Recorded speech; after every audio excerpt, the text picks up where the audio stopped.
Hola, everyone. Let's start healing.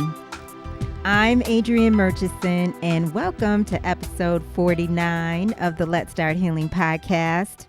We have more in common than we think, and what we have in common can change the world. I'm talking to you at this time from the Atlanta, Georgia area where I live. We have had some effects from Hurricane Zeta, and it has been a frustrating day, and I very much should count my blessings because there have been tragedies during the heavy rains and winds that have brought down trees on homes.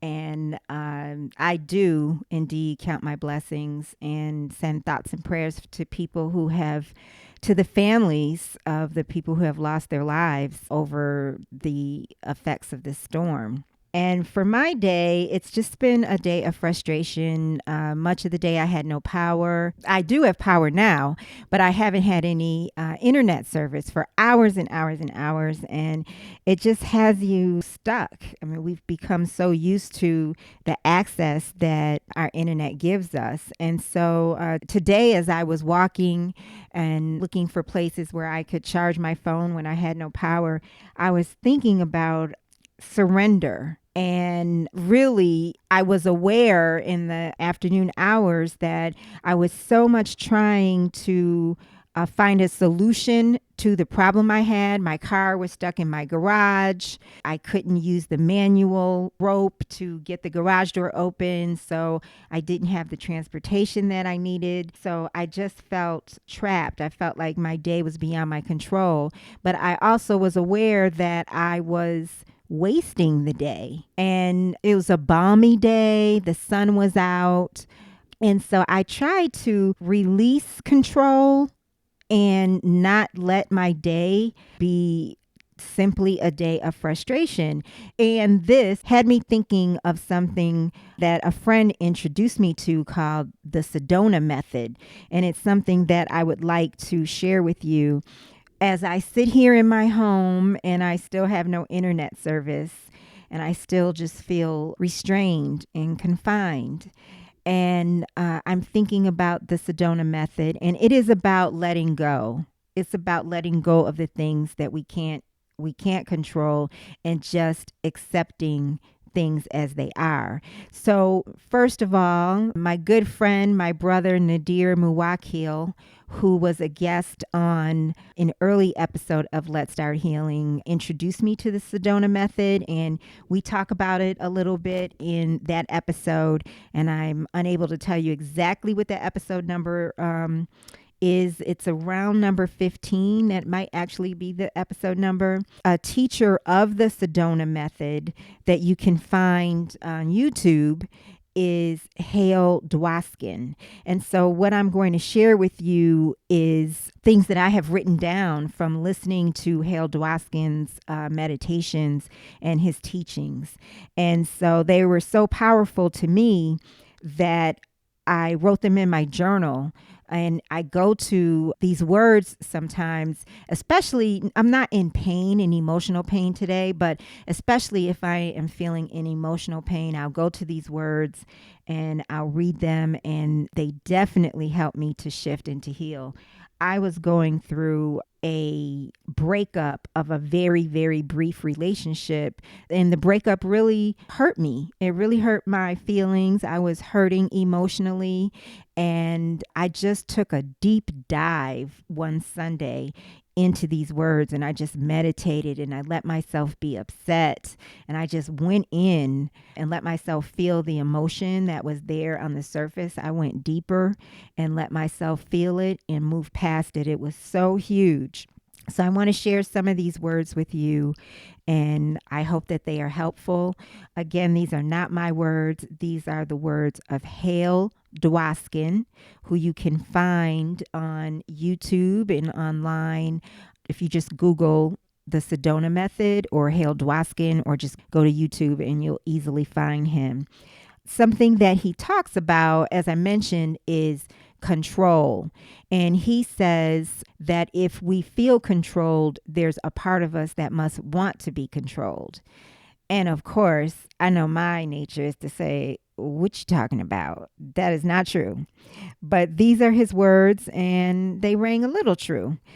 If a feeling of lack, being without, feeling rejected, or something consumes me and is influencing my day, then it's controlling me. If those things are going on, then it's controlling me. I am allowing it to control me rather than thinking a different way. Then it must be that a part of me wants to be controlled. Can I embrace this and let it go?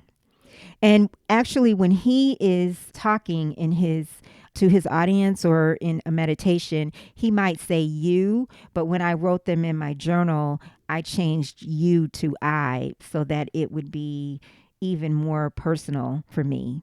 So let me share some of these words. These are release statements that he suggests saying. And again, I'm using the word I, where in his meditation, he said you. And this is referring to a person. So if there's a person that you can think of that is just driving you bananas, or somebody that really hurt you, made you angry, really frustrates you, this is what it says. Did this person try to control me, or did it feel that way? And if so, could I let go of trying to control them back? Did I try to control this person, or did I want to?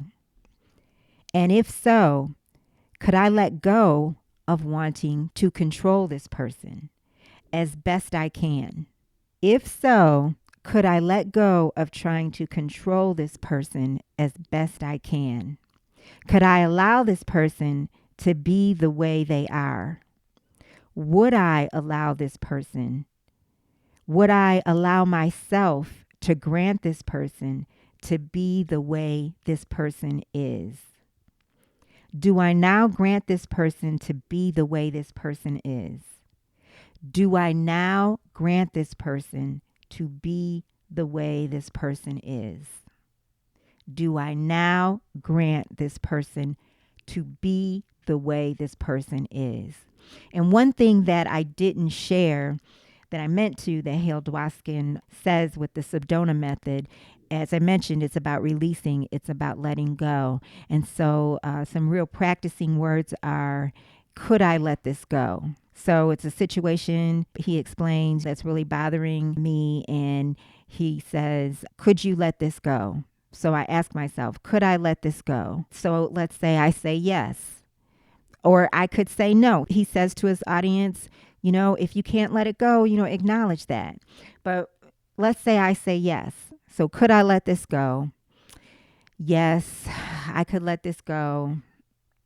I don't know when, I don't know how, but I have an awareness that I could let this go.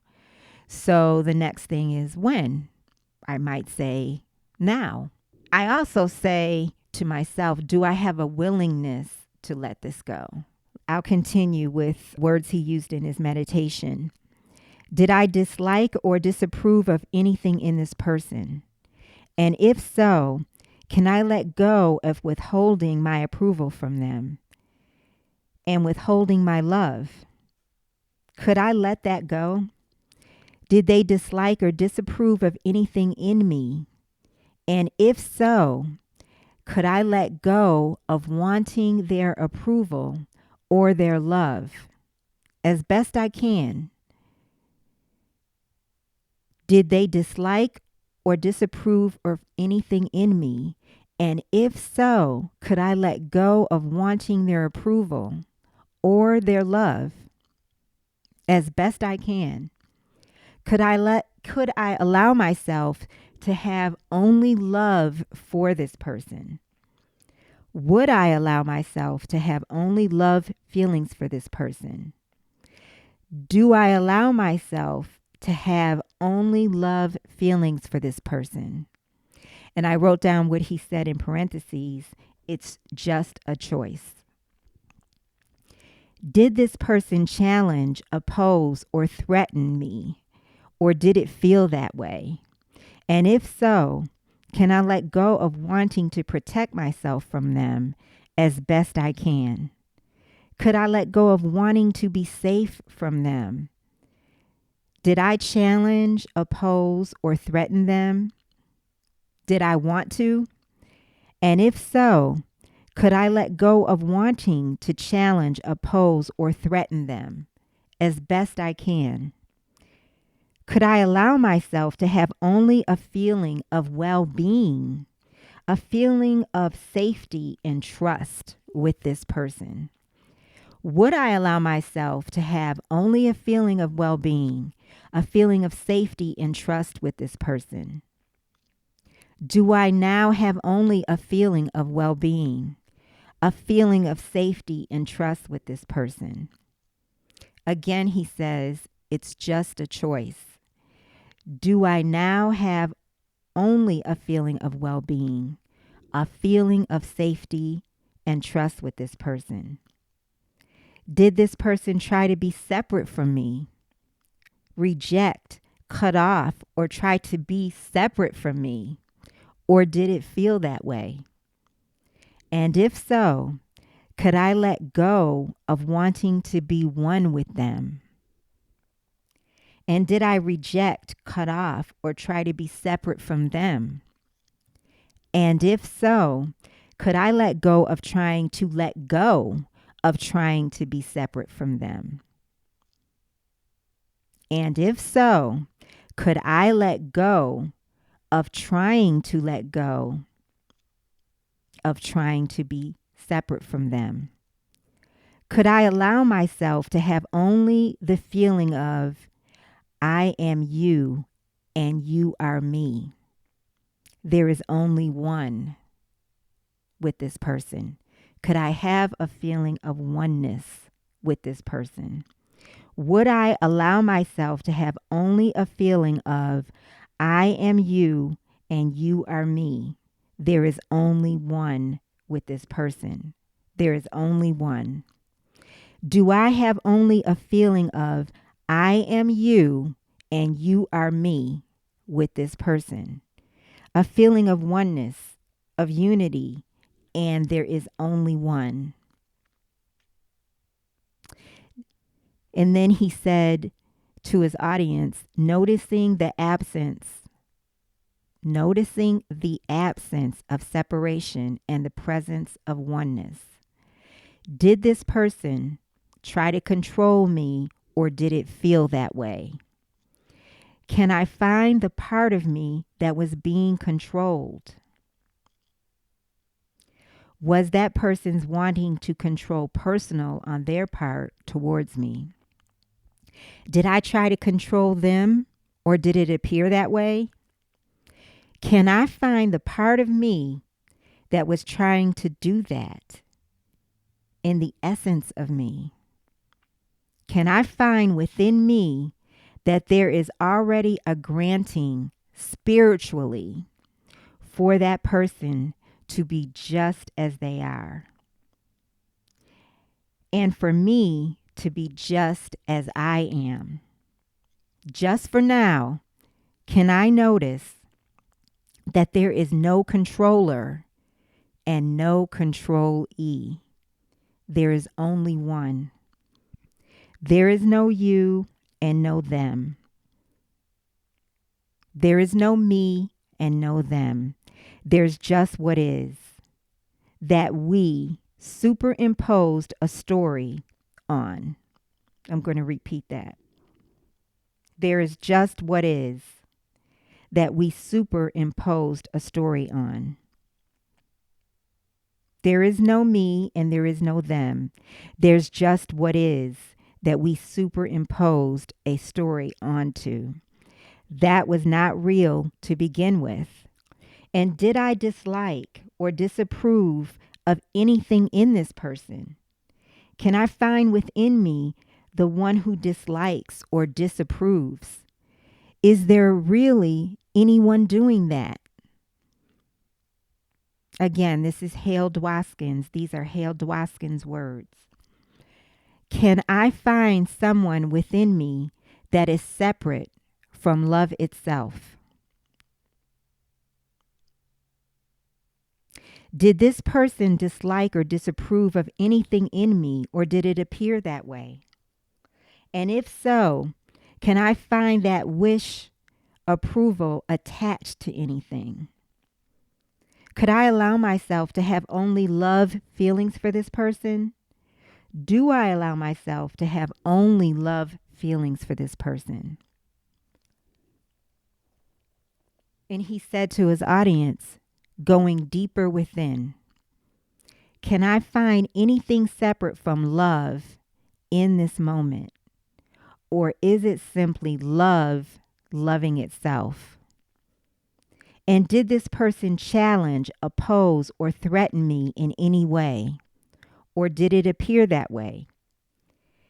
Can I find the one who is feeling threatened if I don't go into memory? Again, can I find the one who is feeling threatened if I don't go into memory?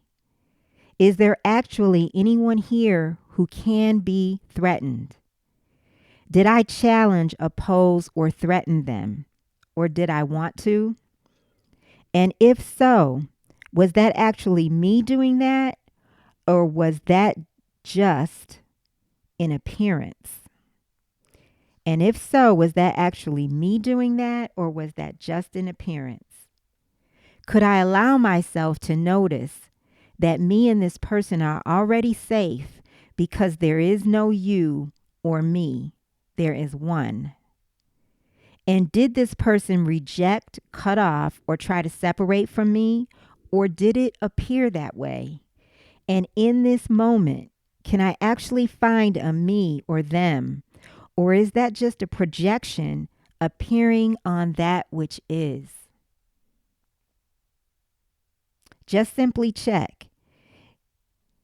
Is there actually a me or them? Or is that simply concepts being imposed on what is?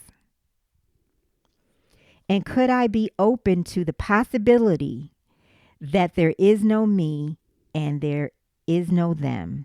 There is only one. Only one. Only one. And those are his words of releasing in the Sedona Method during one of his meditations. When I complete those words, as I said, I wrote them in my journal, and when I read through them, I feel a shift. By the time I'm complete, I have felt a shift within my spirit. I feel lighter. I feel more of an essence of love within my spirit. I hope you enjoyed that. Again, let's start healing. We have more in common than we think, and what we have in common can change the world. I will see you next time. Let's start healing.